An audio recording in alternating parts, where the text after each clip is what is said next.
नमस्कार दोस्तों, हिंदी साहित्य चैनल में आप सभी मित्रों का एक बार फिर स्वागत है।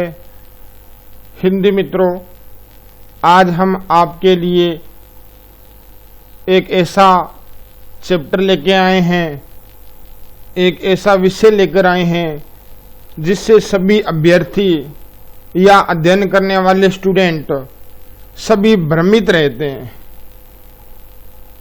उस चैप्टर का जो नाम है आपको दिखाई दे रहा होगा, सब शक्ति। सब शक्ति का नाम लेते ही सभी के मन में संशय होने लगता है कि क्या यह सब शक्ति हमें समझ में आएगी।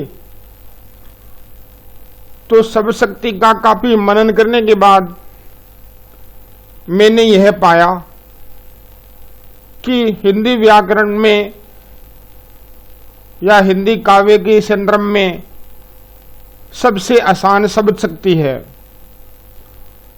और मैं ये पूरा विश्वास दिलाता हूं कि आप हमारे सब शक्तियों के वीडियो को 2 या 3 बार अच्छी तरह देखकर समझ लें तो आप 100% सब शक्तियों के बारे में जो पूरी इसकी जो प्रोसेस है वो समझ जाओगे कि सब शक्तियां क्या है, किस संदर्भ में प्रयुक्त की जाती है। हालांकि हमारे सब शक्तियों के वीडियो जो थोड़े बड़े हो सकते हैं, लेकिन आप अच्छी तरह उनका मनन करें, देखिएगा। चलिए शुरू करते हैं सब शक्ति के विषय को। तो दोस्तों, शब्द का अर्थ बोध कराने वाली शक्ति ही शब्द शक्ति है। शब्द का अर्थ, यहां ध्यान रखिए कि शब्द का अर्थ बोध कराने वाली शक्ति ही शब्द शक्ति है। जिस प्रकार से अगर मैं किसी मिठाई जैसे जलेबी का नाम लेता हूं, तो जलेबी का नाम लेते ही आपके मन में कुछ कल्पनाएं, कुछ अनुभूति होने लगेगी। उस जो जलेबी का, मिठाई का जो नाम लेते ही जो आपके मन में विचार आने लगते हैं, अनुभूति प्रकट होती है आपके मन में कि हमने पहले जलेबी खाई थी तो बहुत अच्छी लगी थी, तो वो अनुभूति होती है। शब्द, हमने सिर्फ शब्द को, शब्द का नाम जो सुना सिर्फ जलेबी, तो जलेबी सुनते ही उसके अर्थ का बोध हुआ हमारे मन में। तो बस यही शब्द शक्ति है। शब्द का अर्थ बोध कराने वाली शक्ति ही शब्द शक्ति है। अलग अलग प्रसंग के अनुसार हम शब्दों का अर्थ ग्रहण करेंगे तो वो अलग अलग शब्द शक्तियां हो जाएगी। जैसे आपने पढ़ा होगा कि शब्द शक्तियां जो 3 प्रकार की होती है, अभिधा, लक्षणा, व्यंजना। तो उस शब्द का हम किसी प्रसंग के अनुसार अलग अलग अर्थ ग्रहण करते हैं तो वो अलग अलग प्रकार की सब शक्तियां हो जाएगी। जिस प्रकार आचार्य चिंतामणि जी ने कहा है कि जो सुन पड़े सो शब्द है, समुझी पड़े सो अर्थ। अर्थात जो सुनाई पड़े वो शब्द, और तथा उसे सुनकर जो अर्थ समझ में आए वो उसका अर्थ है। तो चिंतामणि जी ने जो यह बात कही कि जो सुनाई पड़े वह शब्द, और उस शब्द को सुनकर जो हमारे मन में अर्थ समझ में आए वह उसका अर्थ है। तो दोस्तों, हम अब जो बात करेंगे शब्द, शब्द के बारे में भी चर्चा करेंगे। शब्द जो 3 प्रकार के होते हैं, वाचक, लक्षक और व्यंजक। और अब जो ये 3 प्रकार के शब्द है शब्द शक्ति के संदर्भ में, जो ये 3 शब्द है, आचार्य जो मम्मट ने इन 3 शब्दों के प्रकार बताए थे, और जो अर्थ उन्होंने कहा था कि इन तीनों शब्दों से अर्थ प्रकट होता है, उन्हें 3 अलग अलग जो नाम दिए। वाच्यार्थ, वाचक शब्द से जो अर्थ प्रकट होगा वाच्यार्थ, और लक्षक शब्द से जो अर्थ प्रकट होगा लक्ष्यार्थ, और व्यंजक शब्द से जो अर्थ प्रकट होगा व्यंग्यार्थ।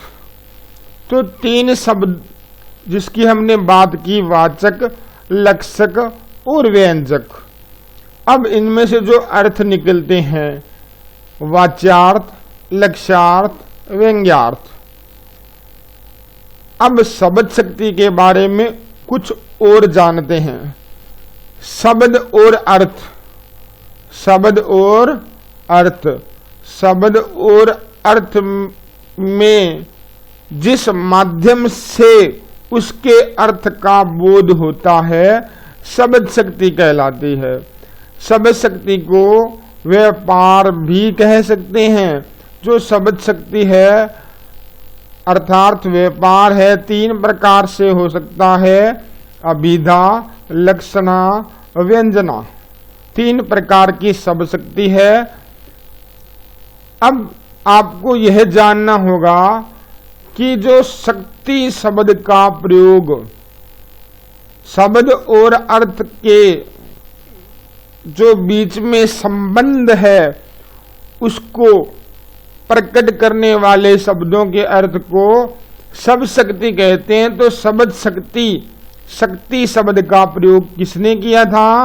विश्वनाथ जी ने। अब इसको याद कर लीजिए ट्रिक के माध्यम से कि शक्ति शब्द का प्रयोग किसने किया था शब्द शक्ति में? विश्वनाथ, विश्व शक्ति। ये तो आपको संकेत बताया है कि विश्व शक्ति के माध्यम से आप याद रख सकते हो कि शक्ति शब्द का प्रयोग सबसे पहले किसने किया था? विश्वनाथ। अब देखिए, चलो आगे बढ़ते हैं। अब ये जो शक्ति अर्थात व्यापार शब्द का प्रयोग किसने किया था? व्यापार शब्द का प्रयोग मम्मट ने किया था। तो मम्मट ने जो व्यापार शब्द का प्रयोग किया उसके लिए भी आप ट्रिक ध्यान में रखिएगा। क्या ट्रिक होगी इसको याद करने की? मैं व्यापार करूंगा। मैं क्या करूंगा? व्यापार। अर्थात जब अभ्यर्थी को सरकारी जो नौकरी नहीं मिलती है तो वह निर्णय करता है कि अब मैं व्यापार करूंगा। तो बस उसी संदर्भ में हमने ट्रिक बनाकर रख दी कि मैं व्यापार करूंगा। मैं से क्या बन जाएगा? मम्मट। और व्यापार से क्या बन जाएगा? व्यापार। तो व्यापार शब्द का प्रयोग शब्द शक्ति में किसने किया था? मम्मट। तो दोस्तों आपको एक बात बताना चाहूंगा कि मैं आपको शब्द शक्ति के जो तीनों प्रकार है वो इस प्रकार कराऊंगा, चाहे तो वह 10वीं या 12वीं क्लास या स्नातक, स्नातकोत्तर या अन्य जो एग्जाम की तैयारी करने वाले जो अभ्यर्थी है उन सभी के लिए पूरा का पूरा इसका अर्थ है वो अच्छी तरह से आपको समझाया जाएगा, चाहे वह अभ्यर्थी किसी भी लेवल की एग्जाम की तैयारी कर रहे हो या पढ़ रहे हो। चलिए आगे बढ़ते हैं। अब शब्द शक्ति का अर्थ और परिभाषा जानते हैं। ये तो हमने नॉर्मल बातें जो काव्य शास्त्र की दृष्टि से भी इम्पोर्टेंट है, जो बड़ी एग्जाम की तैयारी कर रहे हैं उन छात्र छात्राओं के लिए। अब हम बात करते हैं शब्द शक्ति का अर्थ और परिभाषा। शब्द शक्ति का अर्थ शब्द की अभिव्यंजक शक्ति, जो शब्द के अर्थ को अभिव्यंजित करती है वह शब्द शक्ति कहलाती है। शब्द का कार्य किसी अर्थ को अभिव्यक्त करने तथा उसका बोध कराना होता है। इस प्रकार शब्द एवं अर्थ का अभिन्न संबंध है। शब्द और अर्थ के संबंध को बताने वाली शक्ति को क्या कहते हैं? शब्द शक्ति। शब्द एवं अर्थ का संबंध ही शब्द शक्ति है। शब्दार्थ संबंध शक्ति अर्थात बोधक शब्द एवं अर्थ के संबंध को शब्द शक्ति कहते हैं। शब्द शक्ति की परिभाषा इस प्रकार भी की जा सकती है, शब्दों के अर्थों का बोध कराने वाले अर्थ व्यापारों को शब्द शक्ति कहते हैं। तो दोस्तों अब हम सब शक्ति के भेदों के बारे में चर्चा करेंगे और आज के इस वीडियो में हम मात्र अभिधा सब शक्ति का ही जो प्रोसेस है वो अच्छी तरह समझेंगे कि अभिधा सब शक्ति क्या होती है। मैंने आपको पहले ही बताया कि सब शक्ति का पूरा अर्थ आपको समझाया जा रहा है और थोड़ा वीडियो बड़ा जरूर होगा लेकिन आप अंत तक जरूर देखिएगा। सब शक्ति के भेद, इस वीडियो में हम अभिधा सब शक्ति के बारे में ही पढ़ेंगे, इसके उदाहरण भी देखेंगे और आपको मैं यह बात भी बता दूं कि वीडियो में जो भी आपको उदाहरण मिले अभिधा सब शक्ति के, आप अपने रजिस्टर में नोट कर लीजिए। लगभग इन्हीं उदाहरणों से एग्जाम में जो प्रश्न जो आते रहते हैं, ध्यान रखिएगा। शब्द के विभिन्न प्रकार के अर्थों के आधार पर सब शक्ति के प्रकारों का निर्धारण किया गया। जैसे मैंने आपको थोड़ी देर पहले बताया कि शब्द को किसी प्रसंग के अनुसार उस शब्द का अर्थ हम बोध करते हैं, उस आधार पर सब शक्तियों के प्रकारों का निर्धारण किया जाता है। शब्द के जितने प्रकार के अर्थ होते हैं, भाषा के जितने प्रकार के अभिप्राय होते हैं, उतने ही प्रकार की सब शक्तियां होती है। शब्द के 3 प्रकार के अर्थ स्वीकार किए गए हैं जो हमने अभी थोड़ी देर पहले पढ़े, वाच्यार्थ या अभिधेयार्थ, लक्ष्यार्थ और व्यंग्यार्थ। इस अर्थों के आधार पर 3 प्रकार की सब शक्तियां मानी गई है। कौन कौन सी? अभिधा, लक्षणा और व्यंजना। तो दोस्तों, कुमारिल भट्ट ने तात्पर्य नामक चौथी सब शक्ति भी स्वीकार की है जिसका संबंध वाक्य से होता है। इसमें पूरे वाक्य से इसका संबंध होता है। चौथी सब शक्ति तात्पर्य, ध्यान रखिएगा, किसी भी एग्जाम में प्रश्न पूछा जा सकता है कि जो शब्द शक्ति का चौथा भेद है तात्पर्य, वो किसने दिया था? तो हमारा सीधा सा उत्तर होगा कुमारिल भट्ट। कुमार तात्पर्य जो चौथी सब शक्ति का क्या अर्थ है, इसको थोड़ा संकेत के माध्यम से प्रश्न बनाकर याद कर सकते हैं कि हे कुमार, चौथी सब शक्ति जो बताई उसका क्या तात्पर्य है। तात्पर्य से तात्पर्य नाम आ जाएगा और कुमार से कुमारिल भट्ट आ जाएगा। इसके बाद हम शुरुआत करते हैं अभिधा शब्द शक्ति से। जैसा कि सभी दोस्तों को अच्छी तरह से समझ में आ गया होगा कि शब्दों और उसके अर्थ में जो संबंध होता है वो जिस माध्यम से हम ग्रहण करते हैं वही शक्ति होती है, वही व्यापार होता है, वही शब्द शक्ति होती है। अभिधा शब्द शक्ति क्या होती है? शब्द की जिस शक्ति से किसी शब्द के मुख्य अर्थ का बोध होता है, शब्द की जिस शक्ति से किसी शब्द के सबसे साधारण, लोक प्रचलित अथवा मुख्य अर्थ का बोध होता है। जैसे कि दोस्तों, सीधा सा वाक्य, जैसे गुलाब का फूल बहुत सुंदर है, तो हमें सीधी सीधी बात समझ में आ जाए कि गुलाब का फूल सुंदर है। किसी भी हमें अन्य अर्थ या लक्षण को ना देखना पड़े, बिल्कुल सीधा सीधा अर्थ जिस शब्द शक्ति में बोध होता है उसे अभिधा शब्द शक्ति कहते हैं। साक्षात, सांकेतिक अर्थ, मुख्यार्थ, वाच्यार्थ को प्रकट करने वाली शब्द शक्ति अभिधा कहलाती है। साक्षात, सांकेतिक अर्थ, मुख्यार्थ और वाच्यार्थ, ये शब्द ध्यान रखिएगा, परीक्षा में पूछे जाते हैं कई बार कि सांकेतिक अर्थ को बताने वाली शब्द शक्ति कौन सी होती है, मुख्यार्थ को बताने वाली शब्द शक्ति, वाच्यार्थ को बताने वाली शब्द शक्ति कौन सी होती है। तो हमारा उत्तर सीधा सा होगा अभिधा शब्द शक्ति। अब देखिएगा, आगे बढ़ते हैं।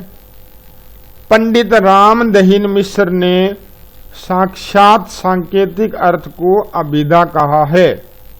पंडित रामदहिन मिश्र ने क्या कहा है? साक्षात सांकेतिक अर्थ जो प्रकट होता है शब्द से उसे क्या कहते हैं? अभिधा, सब शक्ति कहते हैं। अभिधा को प्रथमा या अग्रिमा शक्ति भी कहते हैं। तो अब देखो ये किसने कहा कि साक्षात सांकेतिक अर्थ को अभिधा कहते हैं? ये याद करने का भी तरीका अच्छी तरह देख लीजिए आप। ये जो मैंने ट्रिक बनाई है कि राम अभी साक्षात दही खाएंगे, राम अभी साक्षात दही खाएंगे। अभी का मतलब जल्दी, अभी अतिशीघ्र। साक्षात का मतलब होता है सभी के सामने दही खाएंगे। तो इसमें कोई नई बात नहीं है, ये ट्रिक आपको याद कराने के लिए बताई गई कि साक्षात जो सांकेतिक अर्थ है ये किसने कहा था अभिधा शब्द के बारे में? राम से क्या बन जाएगा? राम दही, इसका अर्थ राम दहिन मिश्र। ठीक है दोस्तों, ये ट्रिक आपको इसके संदर्भ में समझ में आ गई होगी। रामचंद्र शुक्ल जी ने भी वाच्यार्थ से ही रस की उत्पत्ति मानी है। ध्यान रखिएगा, जो बड़ी एग्जाम देने जा रहे हैं अभ्यर्थी कंपटीशन की, ध्यान रखिएगा काव्य शास्त्र के संदर्भ में पूछा जा सकता है प्रश्न कि रामचंद्र शुक्ल ने वाच्यार्थ से ही रस की उत्पत्ति मानी। किसने मानी? शुक्ल जी ने। अब इसके बाद शब्द को सुनने अथवा पढ़ने के पश्चात पाठक अथवा श्रोता को शब्द का जो लोक प्रसिद्ध अर्थ तत्क्षण ज्ञात हो जाता है। तत्क्षण का अर्थ क्या होता है? शीघ्रता से, उसी समय। वह अर्थ शब्द की जिस सीमा द्वारा मालूम होता है उसे अभिधा शब्द शक्ति कहते हैं। अभिधा शब्द शक्ति से जिन शब्दों का अर्थ बोध होता है वे 3 प्रकार के होते हैं। ध्यान रखिएगा, कौन कौन से 3 प्रकार है? नंबर 1, रूढ़। वे शब्द जिनकी उत्पत्ति नहीं होती वे रूढ़ शब्द कहलाते हैं। जैसे घोड़ा, घर, ये मूल शब्द है, इनकी उत्पत्ति नहीं होती है, इनको तोड़ा नहीं जा सकता अलग अलग। इसी प्रकार दूसरा जो प्रकार है यौगिक, जिनकी उत्पत्ति प्रत्यय, समास आदि से होती है। जैसे विद्यालय, रमेश, इनको अलग अलग किया जा सकता है, जिस प्रकार विद्या प्लस आल्य। तो ये यौगिक 2 शब्दों से मिलकर बने होते हैं। नंबर 3 जो शब्द है वो योग रूढ़ होते हैं, यौगिक क्रिया से बने लेकिन निश्चित अर्थ में रूढ़ हो जाए, रूढ़ हो जाएं। जैसे पर्यायवाची शब्द है जलज, दशानन, इसमें पर्यायवाची शब्द या बहुव्रीहि समास के एग्जाम्पल जो आ जाते हैं। इसके बाद देखिएगा दोस्तों, अभिधा उत्तम काव्य है मध्य लक्षणालीन, अधम व्यंजना रस विरस, उल्टी कहत प्रवीण। ये परिभाषा सब शक्तियों जो के बारे में किसने दी थी?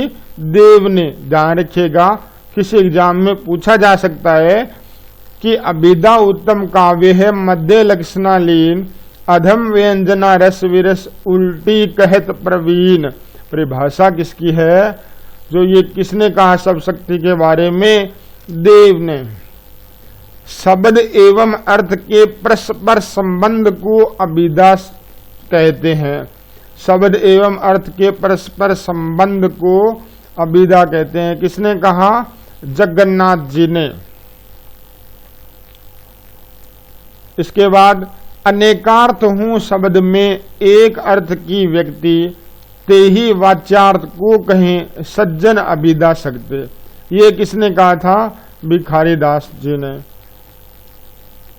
अब ध्यान रखिए कि जो भी दोहों के रूप में सब शक्ति के उदाहरण आते हैं तो सबसे बड़ी समस्या हो जाती है विद्यार्थियों या अभ्यर्थियों के मध्य कि उदाहरण का अर्थ समझ में नहीं आता और हम कैसे सब शक्ति की पहचान करें, अभिधा सब शक्ति को कैसे पहचानें।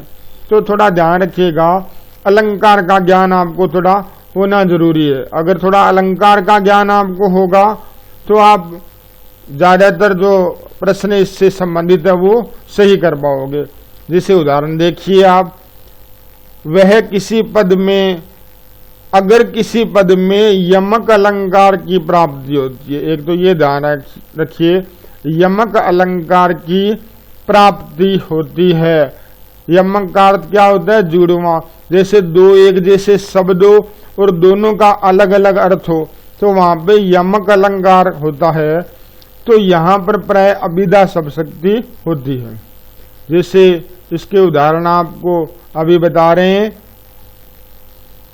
कनक कनक तेसो गुनी मादकता अधिकाय, वाह खाए बोराए जग, वाह पाए बोराए। तो ये जो आपने सुना होगा, जो ये जो दोहा है सुना होगा, इसमें क्या है कि अभिधा शब्दशक्ति होगी। आपको मैंने अभी थोड़ी देर पहले बताया कि यमक अलंकार का जो उदाहरण है ज्यादातर वो अभिधा में आते हैं। अगला जो एग्जाम्पल है, सारंग ले सारंग उड्डो, सारंग पूग्यो आय, जे सारंग सारंग कहे, मुख को सारंग जाए। अब इसमें भी अभिधा शब्दशक्ति का प्रयोग किया गया है। तो सीधा सीधा अर्थ इसमें दिखाया गया है। ये आप एग्जाम्पल अपने रजिस्टर में नोट कर लीजिए, किसी भी एग्जाम में आपसे पूछे जा सकते हैं। इसके बाद में एक तो यमक अलंकार के जो उदाहरण है वो अभिधा शब्दशक्ति में आते हैं, और कभी कभी क्या है कि उत्प्रेक्षा अलंकार के पदों में भी उनका मुख्य अर्थ प्रकट होता है। अतः इस अलंकार के पदों में भी प्राय अभिधा शब्दशक्ति होती है। जैसे कि यमक अलंकार और उत्प्रेक्षा अलंकार का ध्यान रखिए, इनके जो एग्जाम्पल है वो अभिधा शब्दशक्ति में आ जाते हैं। ये एग्जाम्पल भी आप अपने रजिस्टर में नोट कीजिए। सोहत ओडे पीत पट, श्याम सलोने गात, मानहु नीलमणि सेल पर, आतप पर्यो प्रभात। कहती हुई यों उत्तरा के नेत्र जल से भर गए, हिम के कणों से पूर्ण मानो हो गए पंकज नए। भजन कहो ताते बज्जो, बज्जो न एको बार, दूर भजन जाते कहो सो तू बज्जो गवार। ये तीनों के तीनों जो एग्जाम्पल है अपने रजिस्टर में नोट कर लीजिए। उत्प्रेक्षा अलंकार के उदाहरण है और अभिधा शब्दशक्ति के उदाहरण है। तो दोस्तों ये हमने इसके जो अभिधा शब्दशक्ति के उदाहरण है जो उनके बारे में चर्चा की। आचार्य भट्टनायक अभिधा शब्दशक्ति को विशेष महत्व देते हैं। आचार्य जो भट्टनायक जी है उन्होंने अभिधा शब्दशक्ति को विशेष महत्व दिया। उनकी दृष्टि से रस की अनुभूति कराने में अभिधा शब्दशक्ति ही प्रधान होती है। अभिधा के द्वारा ही पहले अर्थबोध होता है, उसके बाद भावक्तव के द्वारा सदारीकरण और भोजकत्व के द्वारा रसास्वादन होता है। तो दोस्तों आज हमने अभिधा शब्दशक्ति के बारे में पूरी की पूरी डिटेल पढ़ी, जो आपको कहीं भी शायद तक नहीं मिलेगी। आप इस वीडियो को 2 या 4 बार अच्छी तरह से देखें और आगे के वीडियो में आप लक्षणा शब्दशक्ति और जो व्यंजना शब्दशक्ति है उनको भी आप अच्छी तरह समझ सकते हो। उनके बारे में भी आपको काफी उदाहरण दिए जाएंगे जो आप अपने रजिस्टर में नोट करिएगा। तो दोस्तों आपको आज ये शब्दशक्ति के बारे में वीडियो द्वारा समझाया, कैसा लगा आपको, क्या प्रतिक्रियाएं हैं आपकी, आप वीडियो के नीचे कमेंट बॉक्स में जरूर अपनी राय रखें। और दोस्तों हमारे YouTube चैनल के जो इस वीडियो की लिंक को ज़्यादा से ज़्यादा आप शेयर कीजिएगा ताकि अन्य हिंदी मित्रों को भी इसका फायदा हो सके। धन्यवाद दोस्तों हमारे हिंदी साहित्य चैनल की ओर से।